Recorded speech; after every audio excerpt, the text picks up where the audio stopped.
Hey there, it's Mitch here. And before we get into today's episode, our spring membership drive has officially sprung, and we've got one heck of a giveaway.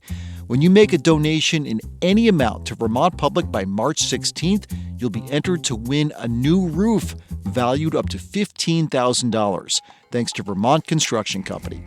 Your support makes everything we do possible.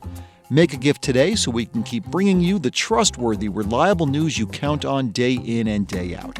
To make your gift, head to vermontpublic.org/donate. And thanks.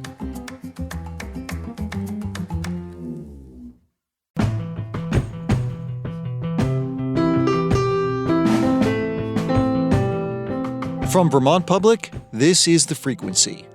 I'm Mitch Wertlieb. It's Thursday, March 14th, and here are today's headlines. A bill that proposes big changes to how Vermont regulates wildlife advanced past a key legislative deadline this week. It would take away the State Fish and Wildlife Board's power to write hunting regulations, and it would require half the board to be made up of people who don't hunt, fish, or trap. Plus, it would ban hunting coyotes with hounds and require animal traps to be set back from trails. Wildlife advocates applauded the Senate Committee on Natural Resources and Energy for advancing the bill, but Republican Senator Russ Ingalls of Essex County says his constituents do not support the legislation. Here's really where it's at. If I don't like something, I don't do it. What we have in this building is that if somebody else doesn't like something, they don't want anybody to do it. Democratic Senator Chris Bray, who chairs the Senate Natural Resources Committee, says the bill will expand who has access to conversations about wildlife management. He says he hopes it will bring people with opposing views together. Representative Becca Balint has voted for a bill that could lead to the banning of TikTok in the United States. The measure easily passed the U.S. House yesterday. It calls for a ban in 6 months if the Chinese firm ByteDance does not divest its financial interest in TikTok. Backers of the bill say they're concerned ByteDance will share the personal data of American users with the Chinese government. In a written statement, Balint said she supported the legislation because, quote, I share the concerns of parents across the country that TikTok in its current form poses a threat to mental health, data privacy, and national security. But opponents of the bill said it could infringe on the free speech rights of the 170 million TikTok users in the country. The legislation now goes to the Senate. And Vermont's lone representative in the U.S. House announced she's officially running for a second term. Balint announced her re-election bid in an email to supporters, according to VT Digger. She won a competitive race for the House in 2022, becoming the first woman and openly LGBTQ+ person to represent Vermont in Congress. Her first term has been tumultuous. Balint has bemoaned the lack of bipartisan policymaking in a House cohort dominated by Republican infighting. As of now, Balint doesn't face any competition for her House seat. The deadline to file as a major party candidate is in late May. Last year in mid-November, Balint called for a ceasefire between Israel and Hamas, and now the Vermont group that oversees the Sister City program between Burlington and 2 Middle Eastern cities is calling for one as well. For 3 decades, the Sister City program has connected Burlingtonians with people in Bethlehem, in the occupied West Bank, and Arad in Israel.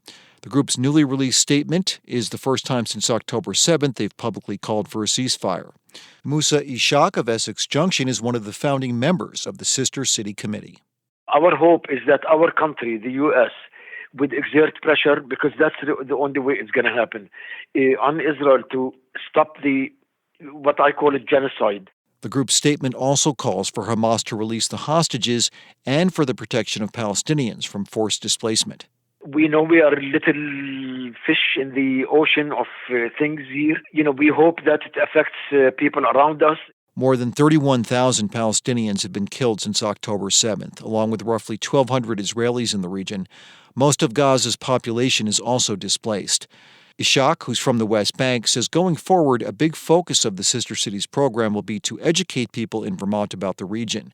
Over the years, the group has also sponsored people-to-people exchanges, fundraisers, and film festivals. A 23-year-old man pleaded not guilty yesterday to killing 2 people in Orleans County. Sorrell Brown faces 2 charges of second-degree murder.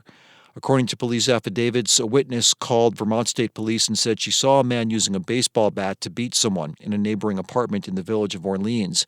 A VSP trooper found Brown at the apartment wearing clothes that allegedly matched the caller's description. During yesterday's arraignment, Judge Rory Thibault granted a request from Brown's attorney to get him an inpatient psychiatric evaluation, but Thibault also ordered Brown to be held without bail for now. Mr. Brown will first be returned to the correctional facility and thereafter may be transferred upon further coordination with the Department of Mental Health to an appropriate designated facility where he may receive treatment and or be subject to evaluation. VSP have not yet released the names of the man and the woman who died. This winter was the warmest on record for New Hampshire. That's according to data from the National Oceanic and Atmospheric Administration, which has been keeping temperature records since 1895. New Hampshire's state climatologist Mary Stampone says a strong recurring climate pattern known as El Niño played a role, and as humans continue releasing greenhouse gases, winter temperatures in the state are steadily increasing.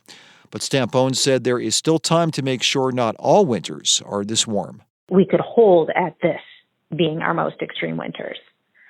If we don't mitigate, then, these will probably become more normal. New Hampshire was one of 8 states to have their warmest winter on record, alongside Vermont, and the United States as a whole had its warmest winter as well. Coming up, a new Made Here film turns its focus on Vermont's migrant labor workforce, many of whom can't advocate for better conditions for fear of being deported. That's after this. The Frequency is supported by MVP Healthcare, offering Medicare Advantage plans made for Vermont and guided by doctors. In partnership with the UVM Health Network. Info at uvmhealthadvantage.com. Vermont has long prided itself as a dairy production hub, but who's doing a lot of the day-to-day labor on farms? If you are drinking milk in the morning or in the night, don't forget that me and thousands guys are milking the cows for you. That clip is featured in the short film Hyde, which airs tonight during the 9th season of our local film series Made Here. Hyde was produced in Middlebury and focuses on the shared experiences of Latin American farm workers.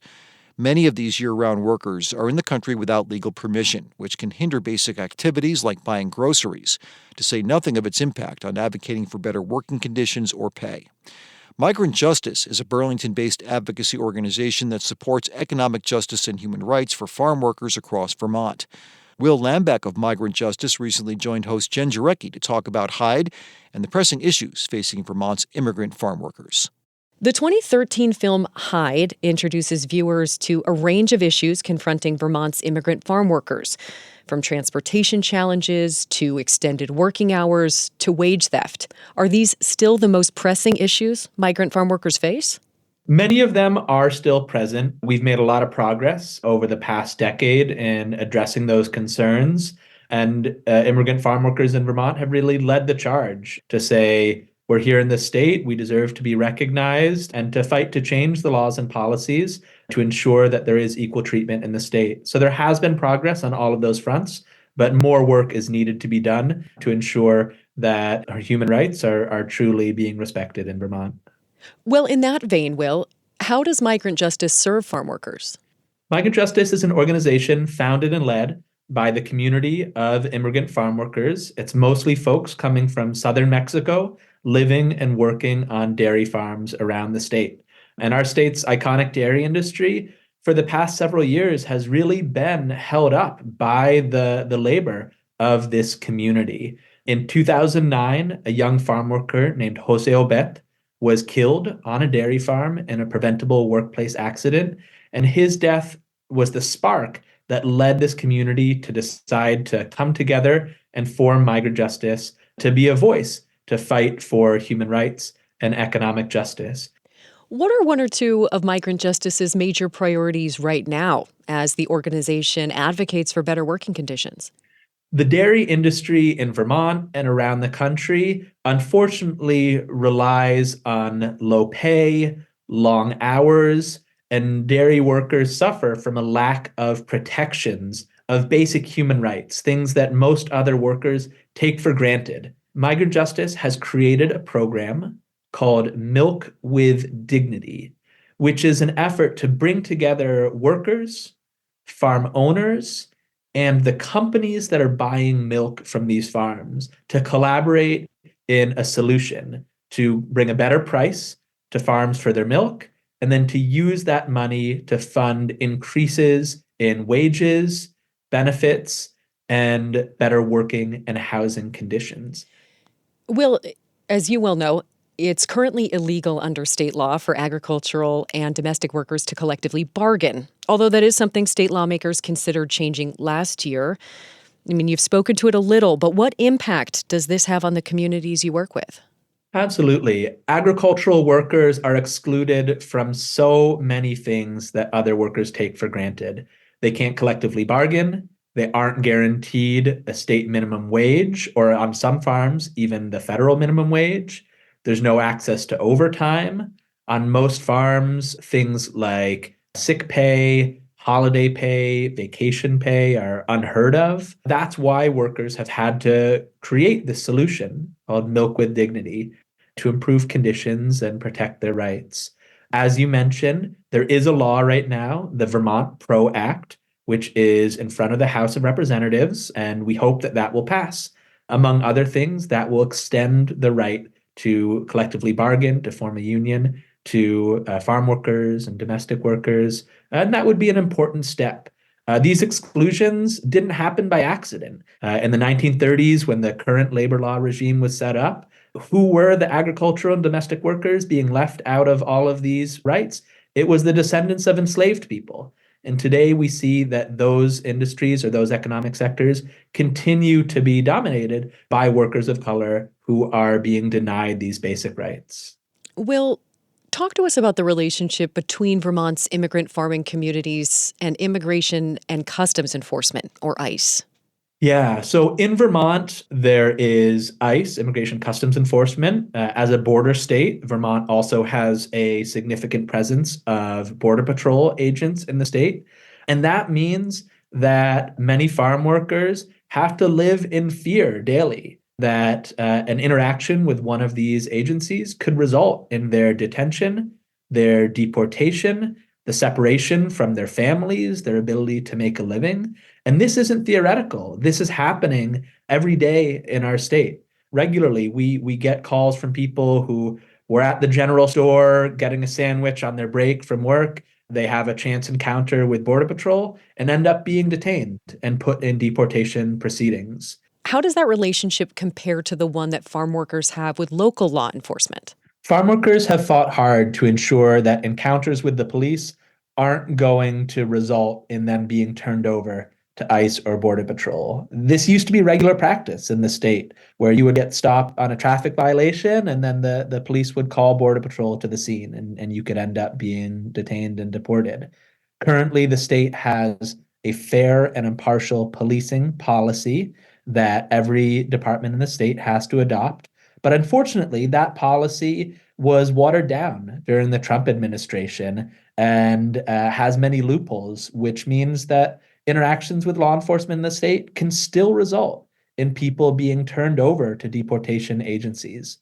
If you could leave listeners outside of this community with a single thought that may not be so obvious to them, what would it be? I think it's important for listeners to realize that the dairy industry, which is so economically consequential in our state, which is so culturally important, it's so iconic to what it means to be a Vermonter, is being sustained by the labor of a community of immigrants who are denied so many basic rights. And if we want our dairy industry to survive and to thrive, we need to align ourselves with this community of workers who are saying that they deserve to be treated just like anybody else. And we saw this clearly during the pandemic, where farm workers were considered essential workers. Nobody took a break from milking cows during COVID. They worked through putting their health and their lives at risk. And if their work is deemed essential, then their rights should be deemed essential as well.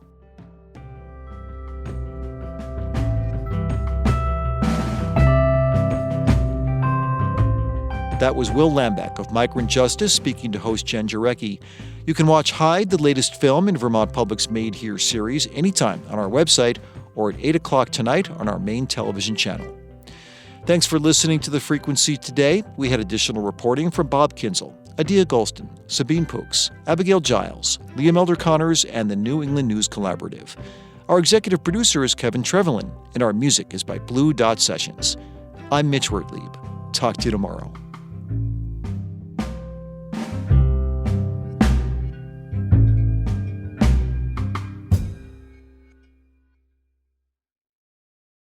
At a time when information continues to come at us faster and faster, sometimes you need to hit pause and rewind. NPR's Throughline takes you back in time to the source of the news stories filling your feed. Find NPR's Throughline wherever you get your podcasts.